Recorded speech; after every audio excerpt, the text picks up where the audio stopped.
Hello students, मेरा नाम है अरुण शर्मा। आप सभी का अरुण कोचिंग क्लासेस में बहुत बहुत स्वागत है। स्टूडेंट्स, आज मैं आपको क्वेश्चन नंबर 26 बताऊंगा। इसमें आपको जो है यहाँ पे बहुत सारे बैलेंसेस दिए गए हैं, है ना। और इन बैलेंसेस से आपको क्या बनानी है, बैलेंस शीट बनानी है। तो क्रिएटिव लिमिटेड की बैलेंस शीट बनाएंगे 31 मार्च 2018 को। ओके। और आपके पास यहाँ पे क्या बोला गया है कि प्रॉपर पूरी बैलेंस शीट प्रिपेयर करनी है ना। जो भी आपका कंपनीज एक्ट है उसके अंडर जो भी बैलेंस शीट का फॉर्मेट बताया गया है, ठीक है। तो यहाँ पे आपके पास बहुत सारी आइटम्स दी गई हैं। और स्टूडेंट मैं आपको बता देता हूँ, इसमें सिर्फ लाइबिलिटी साइड नहीं, इसमें पूरी एसेट साइड भी आपको बनानी पड़ेगी, ठीक है। तो किस तरीके से बनाएंगे, सबसे पहले आप इस तरीके से क्रिएटिव लिमिटेड का फॉर्मेट बना दीजिए बैलेंस शीट का, है ना। और उसके नीचे नोट्स टू अकाउंट्स का भी फॉर्मेट आप लगा दीजिए, ठीक है। तो सबसे पहली जो साइड बनती है ना बैलेंस शीट में, जैसे मैंने आपको क्वेश्चन नंबर 25 करवाया था, वो बनती है इक्विटी एंड लायबिलिटी साइड, है ना। उसमें बार बार जो आइटम्स रिपीट होती हैं वो है शेयर कैपिटल और रिजर्व एंड सरप्लस की, ठीक है। तो यहाँ पे आप लिख दीजिए इक्विटी एंड लायबिलिटी साइड, उसके अंडर नीचे शेयर होल्डर फंड नंबर 1 डाल के फिर ए शेयर कैपिटल और बी रिजर्व एंड सरप्लस। फिर आप यहाँ पे नोट्स टू अकाउंट्स क्रिएट करेंगे, ठीक है। तो आप देख लीजिए यहाँ पे सबसे पहले आपके पास ये इक्विटी शेयर कैपिटल दी गई है यहाँ पे सबसे लास्ट में 7,20,000 की। तो इसको कैसे लिखेंगे हम, देखिए मैंने ऊपर भी आपको सिखाया था। यहाँ लिख देंगे हम नंबर 1 डाल के शेयर कैपिटल, ओके। और यहाँ पे लिखा गया है कि फुली पेड अप शेयर हैं। तो यहाँ पे अगर हम इसको 100 से डिवाइड करें तो 7200 शेयर्स हैं ये।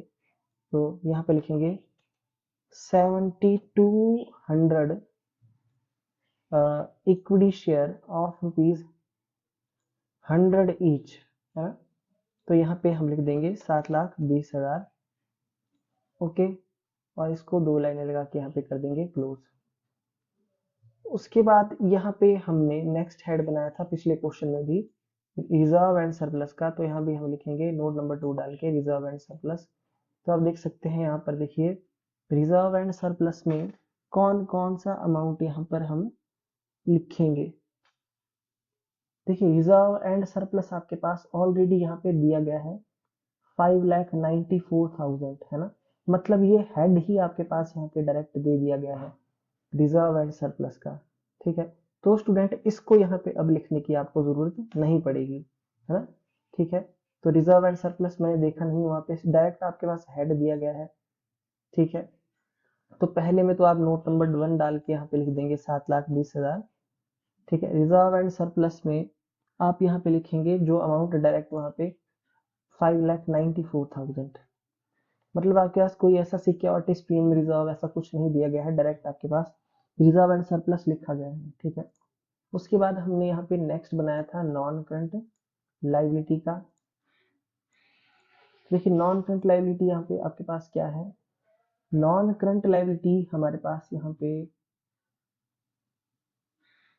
ये डिवेंचर्स हैं 2,70,000 रुपए के, ओके। तो 7% डिवेंचर हम यहाँ पे लिख देंगे, 7% डिवेंचर्स 2,70,000।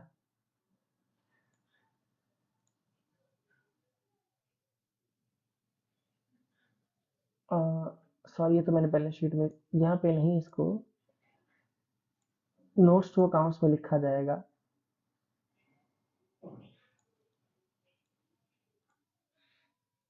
यहाँ पे हम नोट नंबर 2 डाल के लिखेंगे लॉन्ग टर्म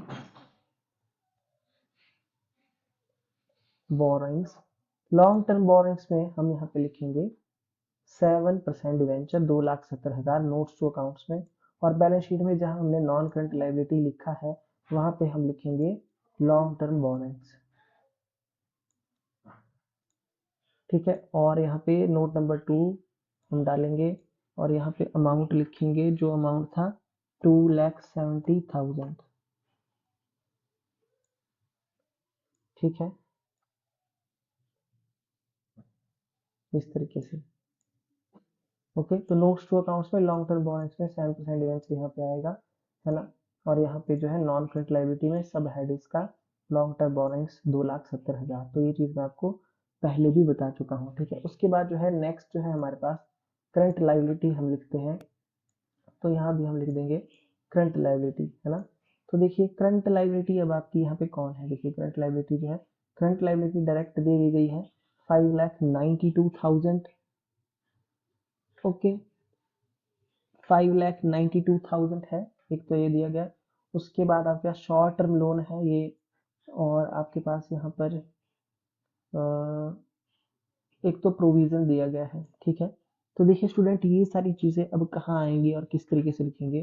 पहले हम यहाँ पे नोट्स टू अकाउंट्स में यहाँ पे लिख देंगे थर्ड नंबर डाल करके, क्या यहाँ पे लिखेंगे शॉर्ट टर्म बोरोइंग्स।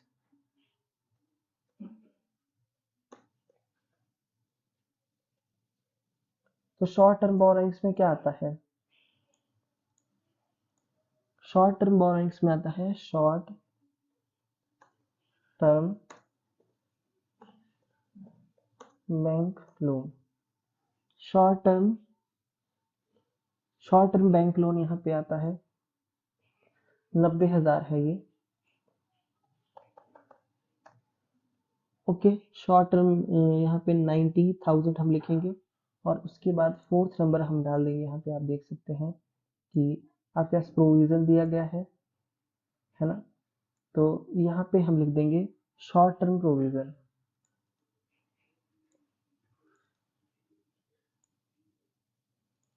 नंबर 4 डाल के यहाँ पे लिख देंगे short term provision.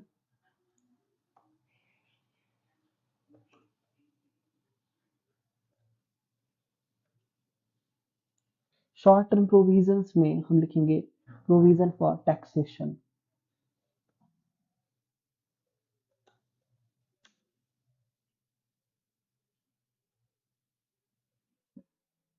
Provision for taxation, provision for taxation है 2,70,000 रुपए का, ओके जी। तो देखिए ये जो आपका शॉर्ट टर्म बैंक लोन है, इसके नीचे भी डबल लाइन लगाएंगे और प्रोविजन के नीचे भी डबल लाइन लगा के क्लोज कर देंगे, ठीक है। इतना अभी आप समझ लीजिए, ओके। अब जब बैलेंस शीट क्रिएट करेंगे तो यहाँ पे ए नंबर डाल के जो है हम क्या लिखेंगे, सबसे पहले short term loan and advances,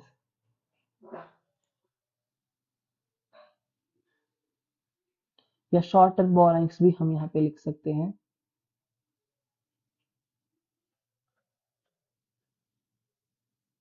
ठीक है। यहाँ पे शॉर्ट टर्म बोरोइंग्स हमने लिखा है, तो यहाँ पे हम लिख देंगे short term borrowings, note number 3, है ना, ओके। नोट नंबर 3 हमने यहाँ पे लिख दिया। उसके बाद बी नंबर डाल के देखिए हम यहाँ पे क्या लिखेंगे, मैं आपको बता देता हूँ स्टूडेंट। ये जो लाइबिलिटी है करंट लाइबिलिटी, ये अदर करंट लाइबिलिटी है, डायरेक्ट इसको हम यहाँ पे लिख देंगे नोट्स टू अकाउंट्स में, अदर लिखने की जरूरत नहीं है, ठीक है। और उसके बाद हम यहाँ पर सी नंबर डाल के भी लिखेंगे कुछ, जो ये हमारा प्रोविजन है, शॉर्ट टर्म प्रोविजन,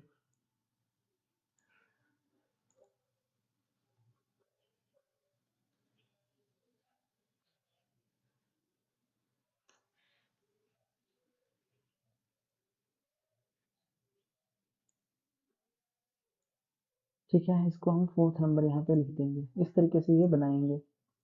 तो यहाँ पे शॉर्ट ये हमारा 90,000 है, 90,000, और अदर करंट लायबिलिटी यहाँ पे दी गई है 5,92,000 की, ठीक है। और शॉर्ट टर्म प्रोविजन जो टैक्स है हमारा वो है 2,70,000, ओके जी। तो इतना जो है हमने यहाँ पे लिख दिया। अदर करंट लायबिलिटी 5,90,000 to 200 की है, 200, ओके जी। अब यहाँ पे इसको क्लोज कर दिया और इनका टोटल करेंगे अब हम। तो देखिए टोटल करके हमारे पास कितना आता है, 2,50,000 53 सॉरी 25,36,200 और इसका जो आंसर है वो 25,36,200। तो बैलेंस शीट की एक साइड का टोटल तो हमारे पास जो है यहाँ पे आ चुका है। ठीक है,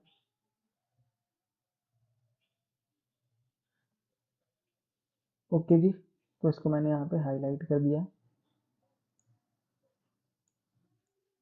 ठीक है, तो इसी तरीके से देखिए, जैसे मैंने लाइबिलिटी साइड पहले क्रिएट की है और ये हेड किस में क्या आता है आपको पता होना चाहिए। ठीक है, अच्छा जी, उसके बाद जो है नेक्स्ट जो दूसरी साइड बनेगी स्टूडेंट, वो है एसेट साइड। ठीक है, एसेट साइड हम यहाँ पे क्रिएट करेंगे। तो एसेट साइड कैसे बनाएंगे, देखिए मैं आपको बताता हूँ। अब एसेट साइड में देखिए यहाँ क्या क्या आ सकता है एसेट में। सो यहाँ पे देखिए एसेट में आपके पास जो जो एसेट्स हैं उनको हम यहाँ पे टिक लगा देते हैं। देखिए एसेट साइड में आपके पास नॉन करंट इन्वेस्टमेंट है, फिक्स्ड एसेट है, लोन्स एंड एडवांसेस हैं, करंट एसेट है, इन्वेंट्रीज हैं, है ना। तो ये 6 आइटम्स यहाँ पे हैं, ये एसेट साइड में हम इनको शो करेंगे। ठीक है, तो सबसे पहले यहाँ हम लिख देंगे, देखिए फर्स्ट नंबर डालकर non current assets. Okay, non current asset हम यहाँ पे लिखेंगे। तो नॉन करंट एसेट में यहाँ पे ए नंबर डाल के हम लिख देंगे फिक्स्ड एसेट्स, है ना, डायरेक्ट हमारे पास ये दी गई है। और दूसरा हमारे पास जो है यहाँ पे और क्या दिया गया है, देखिए नॉन करंट इन्वेस्टमेंट, तो ये डायरेक्ट सब हेड हमारे पास दिए गए हैं। ठीक, तो इसको हम यहाँ नहीं लिखेंगे नोट्स टू अकाउंट्स में, डायरेक्ट नॉन करंट इन्वेस्टमेंट्स। तो नॉन करंट इन्वेस्टमेंट है 3,42,000 की, और फिक्स्ड एसेट हमारे पास यहाँ पे 12,60,000 की है। ठीक है, अब उसके बाद हमारे पास यहाँ पे करंट एसेट है, इन्वेंट्रीज है और लोन एंड एडवांसेस दिया है। ठीक है, तो लोन एंड एडवांसेस यहाँ पे अकेला लिखा है। ठीक है, ऐसा नहीं बताया है कि दिया है कि लिया है, तो हम ये मान लेंगे कि हमने दिया है। ठीक है, ये हमारी एसेट है ऐसा हम मान लेंगे। ओके, तो हम यहाँ पे लिखेंगे सेकेंड नंबर डालकर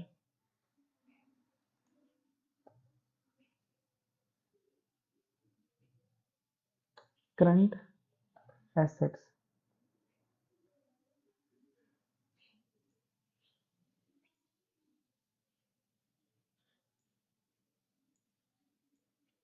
ओके, करंट एसेट्स हम यहाँ लिख देंगे, ए नंबर डाल के हम लिखेंगे शॉर्ट टर्म लोन एंड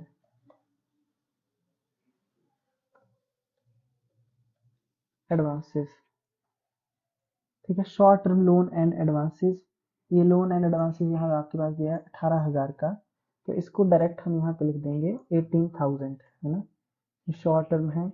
दूसरा बी नंबर डाल के हम यहाँ पे लिख देंगे, देखिए हमारे पास यहाँ पे ये करंट एसेट है, ये अदर करंट में चली जाएगी। इन्वेंट्रीज जो है इन्वेंट्रीज में दिखाते हैं 36,000, है ना, ये डायरेक्ट आपके पास इन्वेंट्रीज जो है यहाँ पे हम लिख देंगे कितना है 36,000। और सी नंबर डाल के हम यहाँ पे लिख देंगे ये करंट एसेट अदर करंट में दिखा देंगे हम 8,80,200 अदर करंट एसेट 8,80,200। ओके जी, तो इन सब को अब आप प्लस कर लीजिए यहाँ पे। तो देखिए हमारा जो टोटल है वो मैच कर रहा है बैलेंस शीट का, है ना, जो ये हमारा टोटल है वो ही टोटल हमारा एसेट साइड का भी आ रहा है। ठीक है, तो आप देख सकते हैं कि बैलेंस शीट जो है वो बन चुकी है। ये हमारा एसेट का टोटल है और ये हमारा लायबिलिटी का टोटल है। ठीक है, तो दोनों टोटल जो है वो मैच कर रहे हैं। ठीक है, सो स्टूडेंट आप देख रहे होंगे कि एसेट साइड में जितनी भी आइटम्स मैंने लिखी उसको मैंने नोट्स टू अकाउंट्स में नहीं लिखा है कहीं भी, मैंने सिर्फ लायबिलिटीज की आइटम लिखी हुई है। तो मैंने ऐसा क्यों किया, क्योंकि ये जो चीज़ें मेरे पास दी गई हैं यहाँ पे, ये सारे के सारे सब हेड हैं। ठीक है, सब हेड हैं। ओके, तो सब हेड को मैं नोट्स टू अकाउंट्स में डायरेक्ट नहीं लिखूंगा, सब हेड मैं यहाँ पे तब लिखूंगा जब उसके अंडर कोई आइटम आती होगी। ठीक है, इसलिए मैंने डायरेक्ट यहाँ पे सब हेड लिख दिए हैं और उनका अमाउंट लिख दिया है, उनके आगे नोट नंबर मैंने नहीं डाला है। ठीक है, तो एक तरीका ये है बैलेंस शीट बनाने का। इसमें आपको सबसे पहले कौन सी साइड बनानी है, इक्विटी एंड लायबिलिटी साइड आपको क्रिएट करनी है इसमें सबसे पहले बैलेंस शीट में। ठीक है, जैसा कि आप देख सकते हैं, तो नोट्स टू अकाउंट्स में भी आप सबसे पहले शेयर कैपिटल ही लिखेंगे। ठीक है, ओके, अब देखिए शेयर कैपिटल के अंडर आती है इक्विटी शेयर्स ऑफ ₹100 ईच, तो यहाँ पे तभी मैंने शेयर कैपिटल लिखा है ना, जबकि यहाँ पे मेरे पास इक्विटी शेयर कैपिटल दिया गया है। ओके, तो मुझे शेयर कैपिटल के अंडर इसको लिखना पड़ेगा। तो यहाँ पे ये मेरे पास है जो है वो हेड है, सॉरी सब हेड है शेयर कैपिटल। ओके, इस तरीके से है ना। अब आप देख सकते हैं जो फिक्स्ड एसेट होता है वो नॉन करंट एसेट में आता है, पर फिक्स्ड एसेट तो बिल्डिंग भी होती है ना, लैंड एंड बिल्डिंग होता है, फर्नीचर होता है, तो ऐसी कोई चीज़ें यहाँ पे नहीं लिखी गई हैं। यहाँ पे सीधा फिक्स्ड एसेट डायरेक्ट हमारे पास, इसमें लैंड एंड बिल्डिंग भी होगी, इसमें फर्नीचर भी होगा, है ना, इसमें और भी चीज़ें होंगी फिक्स्ड एसेट जो हमारी हैं। तो यहाँ पे कोई ऐसी अलग अलग फिक्स्ड एसेट जो है वो आइटम नहीं दी हुई है, डायरेक्ट हेड दिया गया है, सब हेड आपके पास। तो नॉन करंट एसेट में फिक्स्ड एसेट डायरेक्ट यहाँ पे हम लिख देंगे 12,60,000, इसको नोट्स टू अकाउंट्स में नहीं लिखा जाएगा। सो आई होप आपको मेरी बातें जो है वो अंडरस्टूड हो रही होंगी। फर्स्ट ऑफ ऑल हम लाइबिलिटी साइड क्रिएट करेंगे, तो उसी तरीके से नोट्स टू अकाउंट्स में भी सबसे पहले लाइबिलिटीज की आइटम को लिखा जाएगा। उसके बाद जो है एसेट साइड बनाएंगे, तो एसेट साइड की आइटम्स को जो है यहाँ पे लिखेंगे, अगर यहाँ पे हमारे पास सब हेडर क्वेश्चन में ना दिए हो, आइटम दी हो तो।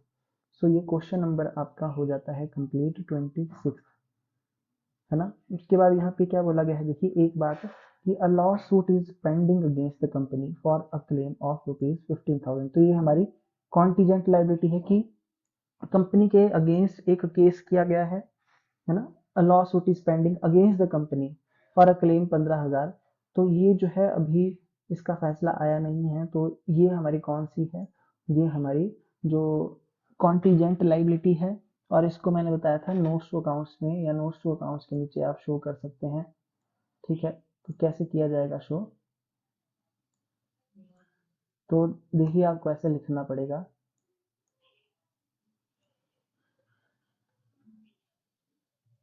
यहाँ पे आपको नोट डालना पड़ेगा क्या, there is a contingent liability,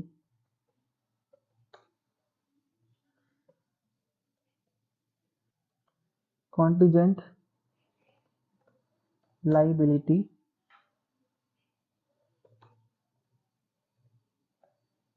in respect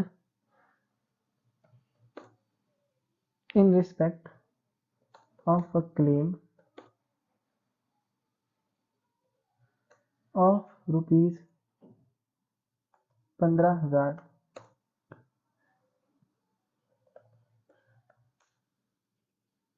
against against the company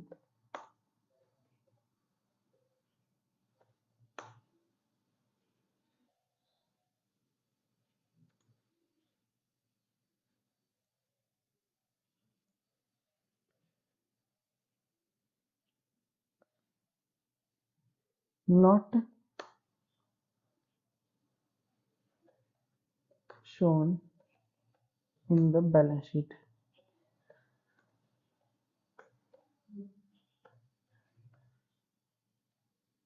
ठीक है, ये हमारी इसको बैलेंस शीट में नहीं दिखाया जाएगा, ऐसा नोट हम यहाँ पे छोड़ देंगे, कॉन्टीजेंट लायबिलिटी को नहीं दिखाया जाता है।